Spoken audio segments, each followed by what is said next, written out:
શહેરમાં ચોક બજાર police station વિસ્તારમાં માતા-પિતા માટે લાલબત્તી સમાન કિસ્સો સામે આવ્યો છે।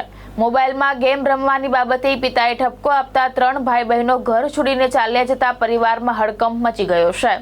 સુરત શહેરમાં મોબાઈલ ગેમની લત બાળકો માટે કેટલું ગંભીર સ્વરૂપ લઈ રહી છે તેનો ચોંકાવનારો કિસ્સો સામે આવ્યો છે। મળતી માહિતી મુજબ 14, 11 અને 9 વર્ષના 3 ભાઈ બહેનો એકસાથે ઘર છોડીને ચાલ્યા ગયા હતા। પરિવારજનોના જણાવ્યા મુજબ ત્રણેય બાળકો લાંબા સમયથી મોબાઈલ સ્ક્રીન સામે કલાકો સુધી ગેમ રમતા હતા। જ્યારે પણ માતા-પિતા તેમને મોબાઈલ મૂકવા અથવા તો અભ્યાસ કરવા માટે ટકોર કરતા ત્યારે બાળકોને તે વાતનું ખોટું લાગી આવતું હતું। છેવટે પિતાએ વારંવાર મોબાઈલ ગેમ બાબતે ઠપકો આપતા ત્રણેય બાળકો મનમાં આક્રોશ રાખી ઘર છોડીને ચાલ્યા ગયા હોવાનું સામે આવ્યું છે। બાળકો અચાનક ગાયબ થઈ જતા પરિવારમાં ગભરાટ ફેલાઈ ગયો હતો અને તાત્કાલિક ચોક બજાર પોલીસનો સંપર્ક કરવામાં આવ્યો હતો।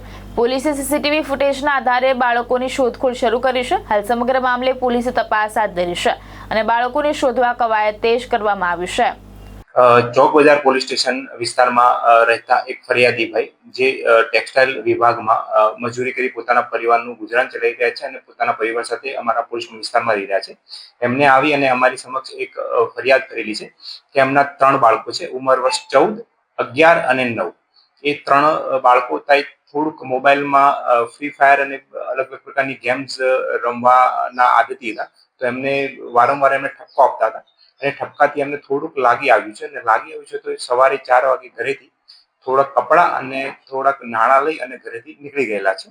તો એમની જે અમને રજૂઆત કરી એ આધારે અમે અમારા પોલીસ સ્ટેશન ખાતે આ વાતને બહુ ગંભીરતાથી લઈ અને એક ગુનો રજીસ્ટર કર્યો છે। ગુનો રજીસ્ટર કર્યા બાદ તેમને ટ્રેસ કરવા માટે લગભગ 5 જેટલી ટીમો બનાવેલી છે।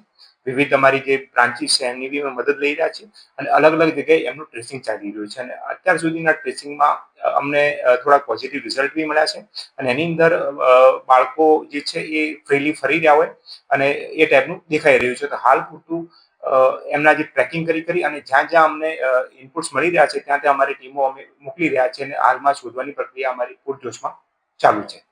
એ હાલ તપાસના ભાગરૂપે અમે જાહેર નહીં કરી શકીએ, પરંતુ જે છેલ્લું લોકેશન મળ્યું છે એમાં બી અમારી અત્યારે બીજી ટીમ અમે તરત જ રવાના કરી દીધી। ભાવેશ ઉપાધ્યાય, દ્રષ્ટિકોણ ન્યૂઝ, સુરત।